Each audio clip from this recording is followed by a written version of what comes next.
और कराची में आपको पता है स्ट्रीट क्राइम तो हमेशा से ही होते हैं और बड़े शहरों का मसला ये रहा भी है, लेकिन कराची में खौफ की फ़ज़ा ऐसा लग रहा है। जो कुछ देर के लिए बादल छटे थे ना, वो बादल अब दोबारा से मंडलाते हुए नज़र आ रहे हैं। लेकिन हालिया दिनों में एक ख़तरनाक ट्रेंड परवान चढ़ रहा है। बहुत ही इसके बारे में क्या बात भी क्या करें, लेकिन आपने ये खबर सुनी भी होगी कि शहरी खुद कानून हाथ में लेने लगे हैं और मुबैना मुलजमान को पकड़कर मुश्तल हजूम की सूरत में वहीं तशद्दुद करके जान से मार दिया जाता है, अंदाज़ा करें।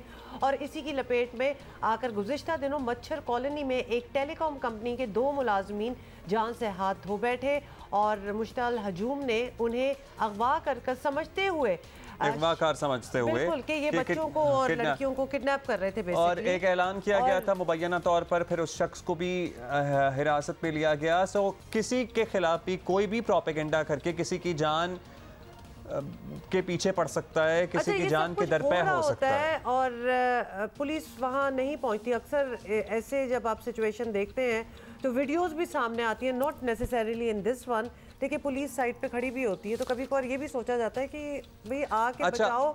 ये केस तो चले है, केस पे क्वेश्चन मार्क है कि ये जो 2 टेलीकॉम कंपनी के मुलाजमीन थे ये मोस्ट लाइकली अगवाकार नहीं थे, लेकिन बहुत सारे केसेस जो गन पॉइंट पे लोग लूट रहे होते हैं, डाकुओं को पकड़ लेते हैं अल्टीमेटली और फिर उनको वहीं मार मार के मार देते हैं। अच्छा, अफजल शिगरी फॉर्मर IGP सिंध हमारे साथ बिल्कुल, उनसे सबसे पहले तो आपसे यही बात कर लेते हैं कि अब यहाँ एक चीज़ आपने सुनी लिया सिचुएशन किस पे बात हो रही है कि एक चीज़ नज़र आती है कि शहरी स्ट्रीट क्रिमिनल्स को पकड़ में तो ले ही लेते हैं और फिर उसको मार पीटना शुरू कर देते हैं, छोड़ते भी नहीं है। खुद कानून जो है वो हाथ में लेना मामूल सा बन गया। तो जाहिर है कि ये बिल्कुल नहीं होना चाहिए। तो क्या ये अमल पुलिस पर मतलब उनको पता है कि अगर ऐसी सिचुएशन वो देख लें तो उनको रोकना चाहिए, उनको कोई इंस्ट्रक्शंस हैं, कोई इस पे SOP है उनके पास?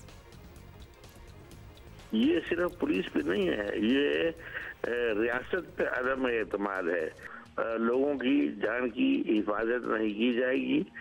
ऑन ग्राउंड जब तक स्ट्रीट क्रिमिनल को पकड़ा नहीं जाएगा, जब तक इन लोगों को सजाएं नहीं होंगी, तो ये इस किस्म के हालात आपके सामने आएंगे जो कि निहायत नामुनासिब हैं और ट्रेजिक है। और मैं समझता हूँ कि ये एक वार्निंग है इस बात की कि ये आपका लॉ एंड ऑर्डर जो है, आपकी का अमन अमान जो है, उसका एक ब्रेक डाउन की तरफ ये इशारा करता है। लिहाजा इसको बहुत सीरियसली लेना चाहिए। एक तो इस किस्म की जो वाक़यात हैं उनके ऊपर सख्त कार्रवाई होनी चाहिए, लेकिन उसके साथ साथ ये भी देखना चाहिए कि कौन से इलाके हैं कि जहाँ पे ज़्यादा स्ट्रीट क्राइम हो रहा है और उसको एड्रेस करने की ज़रूरत है प्रोफेशनली। अच्छा अफजल साहब, शहरियों ने शिकायत, शहरी जो बेसिकली कहते हैं जी एक फ्रस्ट्रेशन है जो इस वजह से हुई है कि निज़ाम इंसाफ ऐसा है कि ज़मानत मिल जाती है, फिर इन्हीं लोगों को फिर वो दोबारा चोरी डकैती पे लग जाते हैं। तो क्या हल है इसका? क्या इसका ये हल हो सकता है कि स्ट्रीट क्राइम में भी इंसदादी दहशतगर्दी की दफ़ात शामिल कर दी जाएँ? लेकिन टू बी ऑनेस्ट ये भी क्या ही हल है? ज़मानत इनकी मुमकिन ना हो, शायद शहरियों को फिर शायद कुछ इत्मीनान हो, क्योंकि अभी तो इतने वीक केसेस होते हैं कि दोबारा 8 महीने बाद अपने काम पे लग जाते हैं ये लोग।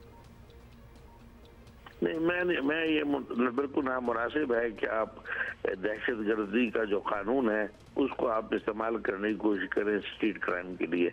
हमने पहले भी ये किया है और उसका नतीजा ये हुआ है कि जो एक कानून जो पास किया गया था सिर्फ दहशतगर्दी के लिए, उसकी मिसयूज की वजह से उसकी हिफाजत खत्म हो गई और ना तो वो लोग जो कि दहशतगर्दी में नहीं थे उनको दहशतगर्दी में आपने पकड़ा, वो भी उनको भी सजाएं नहीं हुई और पुलिस की और सारे लॉ एनफोर्समेंट कोर्ट्स की जो अटेंशन थी वो चली गई, वो दहशतगर्दी के जो वाक़यात थे उसकी तरफ से डाइवर्ट हो गई और आपको दहशतगर्दी के जो उनको डील करना वो मुश्किल हो गया। तो ये बिल्कुल नहीं होना चाहिए। स्ट्रीट क्राइम के लिए अलहदा मैं समझता हूँ कि एनेक्टमेंट होनी चाहिए, लेजिस्लेशन होना चाहिए और उनको फौरी और समरी पनिशमेंट्स होनी चाहिए। बहुत शुक्रिया अफजल शिकरी साहब। बात यह है कि किसी के साथ जब बुरा होता है ना, कोई स्ट्रीट क्राइम होता है, तो दिल तो यही चाहता है कि इसी वक्त इसका हिसाब किताब हो जाना चाहिए।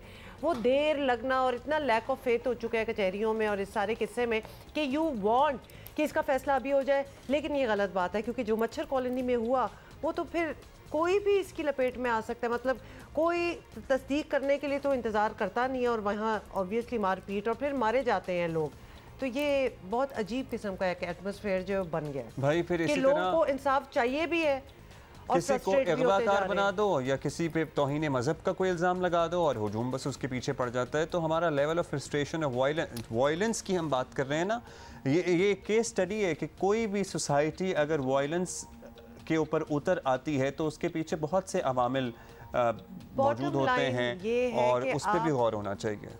हाँ, मतलब लेकिन हम सबको लिटरली फ्रॉम टॉप लीडरशिप एक दूसरे को सब्र व तहम्मुल का सबक दें और ये खून रेजी की बातें ना करें। और कानून तो हाथों में वैसे ही नहीं लेना ना, मतलब उस तरफ तो आप सोचे भी ना। क्योंकि आपको पता है कि मेरे तो लिटरली कान खड़े हो गए इमरान खान साहब की ट्वीट पढ़ के, क्योंकि कल तक ये लोग कह रहे थे कि जनाब ऑपोजिशन प्रोपेगेंडा कर रही है और कौन सी खून रेजी और कौन सा वायलेंस और कुछ भी ऐसा नहीं होगा और हम तो पुरअमन एहतजाज करेंगे। अब इमरान खान साहब ने आज सुबह दिन का आगाज़ ही इस ट्वीट से किया है कि तो नरम इनकलाब होगा या फिर अदरवाइज खून रेजी होगा। Choice of words matter, he put it down there, तो किसी वजह से